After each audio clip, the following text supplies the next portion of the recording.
I feel people took the games really seriously at times. The classmates we got so passionate about the game. I think everyone was like, I'm not going to be that much into it, and then we actually had to. That more classes should be done like this.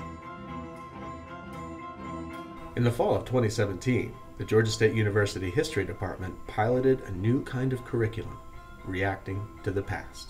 Reacting to the past, or just reacting for short, is a kind of pedagogy that uses large-scale simulations in order to teach the content of history. These simulations can be as large as, say, the French Revolution, or as small as the trial of Anne Hutchinson, to take two examples. These simulations are, quite properly, games. That is, the students will be given roles. Those roles, which are based on historical characters, will have victory conditions. Students then work together in factions in order to try to achieve their victory objectives. We piloted the Reacting to the Past curriculum in two different kinds of classes.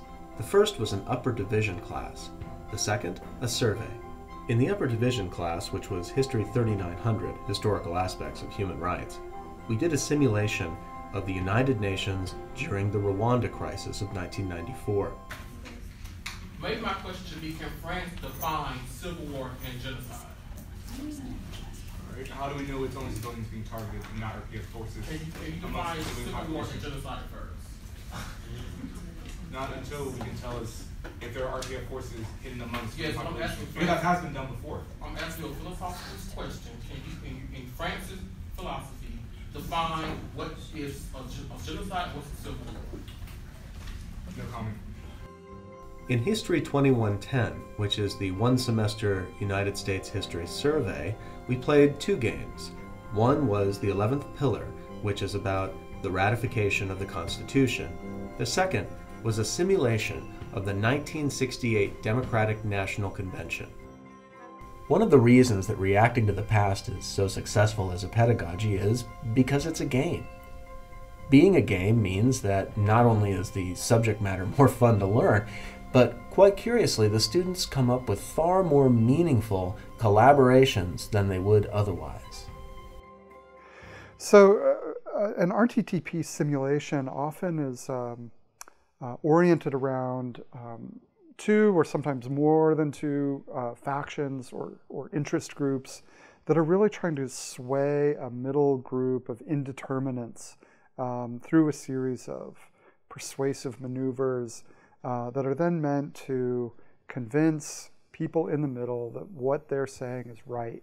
These factions, which work often as training grounds for kind of teamwork, groups of students working together to achieve common goals, I think is a really, really effective way to get students to work both inside and outside of the class. Saturdays Friday afternoons and Saturdays, we would go to the library and set out a room, and we would discuss possible ways to achieve our goals. Yeah, I remember us having our group chat and making sure, like, this is due this day and we have to do this on this day. And I would go in and wonder who's showing up on, like, make sure you're here when you need to give your speech, because I don't want to lose. We would set up private group me sessions. We would have group me set out on our phones. We would DM each other and have these whole big conversations. We also would talk over Slack too. The game did keep a lot of people up really late. A lot of people were like, I'm not even sleeping for this game. And I'm like, that's crazy. I definitely think that people who didn't realize they were competitive realized they were. Well, I can tell you what, I wasn't as competitive as Eugene McCarthy. He was very competitive. He wanted to win. I'll definitely remember how it felt to sort of gather support and speak with other people, communicate with them, and balance ideas so that both people can come out victorious and can get what they're looking for without compromising dignity. Competition and collaboration being key elements to the reacting classroom, it is perhaps not surprising that the students learn things about the materials that they simply wouldn't have in a traditional classroom format. even if you're not in powerful positions as much as you like to be, as much as you're used to, background characters have a lot of work to do. They have a lot of work to do, and even the powerful players have to sometimes step back and adjust their adjust their approach to things, and also make people realize that just because you're in a position of power, you don't hold all the power. Beyond just remembering, I was able to sort of create new frameworks of thinking and challenging what actually is going on outside of my personal sphere of influence. So I was able to understand from other perspectives. Even though I was out of the game, I was like, it's still happening. These things are still being brought up. So take what I learned from class, critical thinking, listening, and observing, and applying it to now. It made me recognize that enacting any type of legislation is incredibly difficult. I could just go on and on about anti-federalists and federalists and the Democratic National Convention, and it just stuck with me. It wasn't like me having to memorize. In other classes, like my geology class, I would have to memorize rock formations and things like that. I was actually learning the history in this class.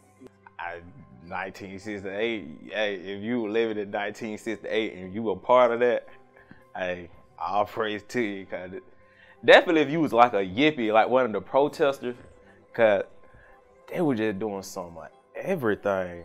Even though we all got very competitive and we all like came back. So we're actually all going out to dinner on Friday. So, where are you going? The Vortex.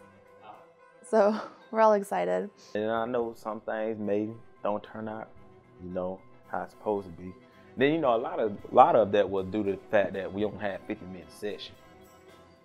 So probably we should like, well, I'm done with the class now, but probably should add like an hour 15. Get an hour 15 session. You're saying that the class should have been longer? Yeah, the class should most definitely have been longer.